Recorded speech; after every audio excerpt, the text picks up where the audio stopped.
जैसे ही आज पीएम मोदी के मन की बात शुरू हुई, मन की बात में जैसे ही आज पीएम मोदी ने अपने मन की बात करनी शुरू की, वैसे ही किसानों का और बेरोजगारों का गुस्सा फूट गया। लोग कहने लगे कि 7 साल हो गए मन की बात सुनते सुनते, कभी लोगों के मन की भी बात सुननी चाहिए प्रधानमंत्री को। और लोगों के मन की बात ये है कि जॉब दो और किसानों को सम्मान दो।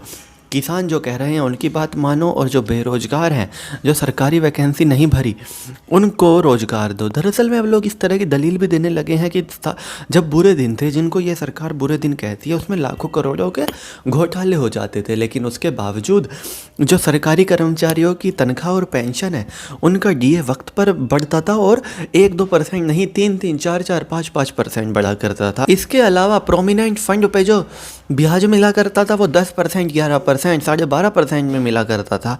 इसके अलावा जो बैंकों में ब्याज मिलता था वो सेविंग अकाउंट पे 4% और एफडी पे अलग अलग बैंकों के हिसाब से 7%, 8%, 9%, 9.5% तक मिलता था। लेकिन आज वो गायब है। और तो और आज रिकरिंग डिपॉजिट में भी 5-5.5% का ब्याज आ गया है। इस तरह की बातें लोग अब करने लगे हैं कि वो कितने अच्छे बुरे दिन थे और ये कितने बुरे अच्छे दिन हैं।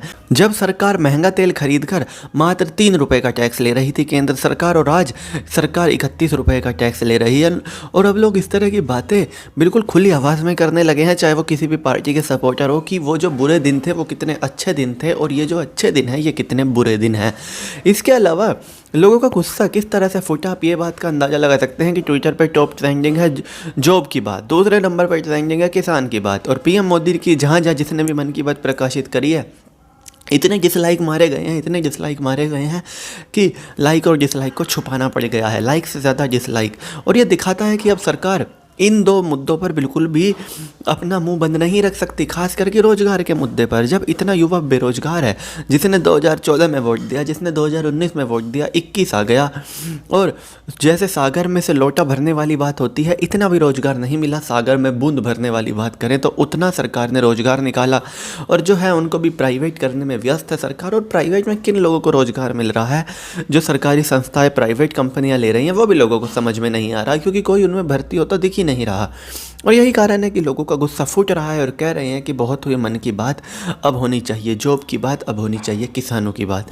देखने वाली बात होगी कि आईटी सेल कब इस बात पर ध्यान देगी और कब बेरोजगारों को आतंकवादी कहना बंद करेगी, कब किसानों को आतंकवादी कहना बंद करेगी, क्योंकि इससे नुकसान तो सिर्फ और सिर्फ सरकार का ही हो रहा है। तो चलिए दोस्तों, मैं चीनू दहिया, फिलहाल इस वीडियो के लिए इतना ही। आगे भी इसी तरह की देश दुनिया, बॉलीवुड और खेल की तमाम खबरों के लिए बने रहिए चौधरी न्यूज़ के साथ। जय माता दी।